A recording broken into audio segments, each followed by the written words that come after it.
Hey everybody, welcome back to my channel. If you're new, welcome. My name is Zoe, but most people know me as ZA Reptiles.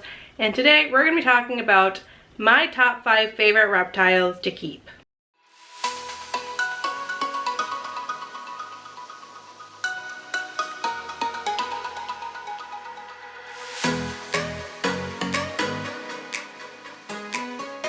So when I'm talking about my top 5 favorite reptiles to keep, these are reptiles I'm probably always going to own. Or maybe if I don't own them again, they're at least ones that like I absolutely love and am completely obsessed with. So hitting it right off, starting at number 5 is the legless lizard, more specifically the European legless lizard or the 𝘎𝙪𝙨𝙞𝙤. So it's one of those species that like you've heard of, but you're not really super interested in them. They're kind of weird, but once you work with them, it's a game changer. So I always wanted to like hold a legless lizard, see a legless lizard, but never really like wanted to have a legless lizard.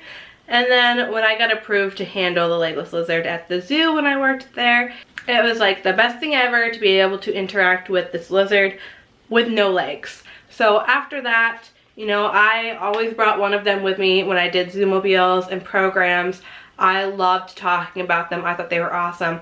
And, you know, I had plans to start my own reptile education business and realized very quickly that a legless lizard is a must-have when you're running a reptile education business. Like they're too good to not have. So that put them number 5 on my list. They're just such a cool, unique species and great for education.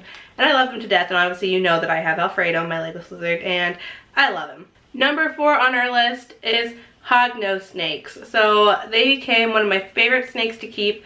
After I got Penelope, my western hognose, I just became obsessed.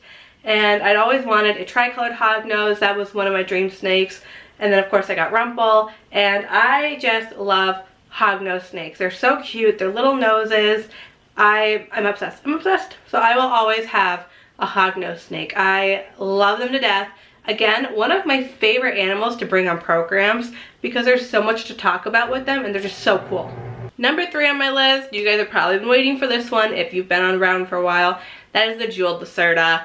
Crikey, my 𝘎𝙪𝙨𝙪𝙞 back here. Love of my life. Love him to death, even though he doesn't really love me. They're so beautiful, and you guys know I'm obsessed with blue reptiles and amphibians. Anything that's blue, I want it. And Crikey is just beautiful. Blues and greens and just gorgeous. And he's so spunky and has such an attitude. I just love him. Besides their colors, what I really love about 𝘎𝙪𝙨𝙪𝙞 is how like inquisitive they are. Like Crikey will just like watch you. So when I had temporarily moved back in with my parents, Crikey was next to my bed. This enclosure was right next to my bed, same level. And he would just like sit and watch you all day and go back and forth. And it was a lot of fun to watch him explore and everything. And so there's just so much fun to interact with and watch, even if you're not hands-on handling. But also if you follow me on Instagram and TikTok, you saw, I think it was back in the summer or spring, that Crikey like crawled onto my hand. And I've had him for years. I've had him since college. And no, hasn't worked out great.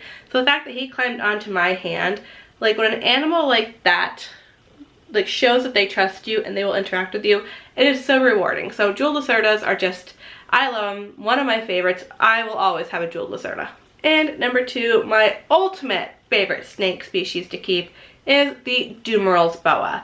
So Kronk, love of my life. I always tell people if there's one animal in my house that I feel like I can truly trust to like not take me by surprise, to be touched by the public, be handled by kids, like it is Kronk. Kronk is the one animal I truly feel like I can trust. Now I don't take that for granted. I still know he's an animal and you know, you always have to be on alert when you're working with animals. But Kronk has always been such a sweet boy. Even for being a Dumeralboa, he is not food aggressive. A lot of people say that as much as Dumeralboas are gentle giants, in their enclosures they can be very food aggressive. And he is not. He is like food gentle. It's weird. It's very weird. But they're so awesome. Heavy-bodied snake, slow-moving, just super unique, super cool. And he's just such a good snake. I love the Dumeralboa so much. They're like the perfect intro to bigger snakes. And number one on the list, if you guys have been around a long time, then you will have expected this. If you're new here, you probably will not expect this. In fact, you will probably think I am nuts. But number one on my list is the iguana, specifically the green iguana, though I just love iguanas in general. But for those that don't know, this whole channel and my whole platform exists because of my iguana, 𝘼𝙑𝙪𝙨. He was in very rough shape when I got him in college. He had severe metabolic bone disease. We thought we were going to put him down. He was paralyzed in the back end. He couldn't go to the bathroom on his own, but with lots of love and therapy and rehab, he pulled through. We didn't have to put him down. He regained some movement in his back half and could go to the bathroom on his own. So I started this channel and my platform to talk about iguanas, talk about iguana care. So in theory, 𝘼𝙑𝙪𝙨 would be joining me right now, but he was kind of being a brat. So he's hanging out on his cat tree while I film. He didn't want to be held today.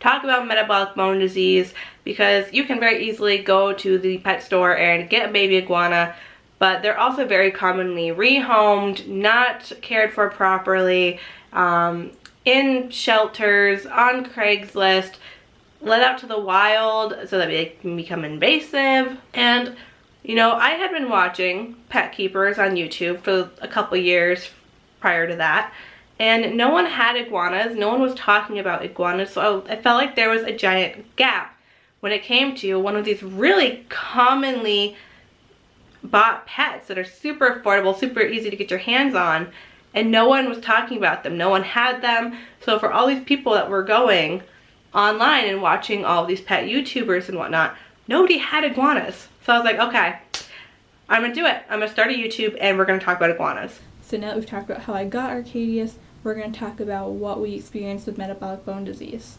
And I've been kind of like wanting to start a YouTube. I just didn't really know what to do. I just thought it sounded like fun. I really love editing videos and photography and digital stuff. And so I just didn't know what to do. So I never started one. I was also kind of a chicken.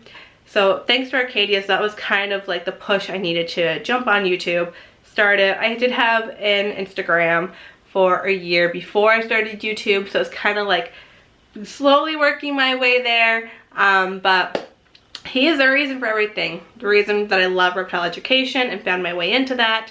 The reason that I decided that reptiles were the animals I wanted to work with. You know, just go to be a zookeeper, but I didn't know what I wanted to work with. And he helped me learn that reptiles were it. So for all the negativity surrounding green iguanas, when you put the time in to work with one and you build a relationship with one, it's really truly magical and they just feel like your best friend. So when we lost 𝘼𝙑𝙪𝙨, I felt like I lost a piece of me. I felt like I lost my best friend, and I still feel like that. I still get very sad thinking about him. I still tear up when I find pictures of him or artwork of him or things that belong to him. So it was an extremely hard loss for me. And so with that being said, I don't know if I will truly ever get another green iguana again. You know, I would kind of like to, but also he raised the standards so high. I truly don't think any other iguana could ever reach the standards that 𝘼𝙑𝙪𝙨 set for me and for future iguanas. So I probably maybe won't get another green iguana in the future, especially because there are other big lizards that I would really like to keep, and that there's not unlimited space. But green iguanas will always be my number one in my heart. Alright, what are your top 5 must-have or just favorite reptile species to keep? Let me know in the comments, and as always, thank you guys for joining me. I know this was a short video, but I'm trying to work my way back into posting, working up a schedule, working up motivation, you know, getting back into the swing of things. So here we go, short little video just to put it out, get back in touch with you guys. And as always, thank you guys for watching. We'll see you for the next video.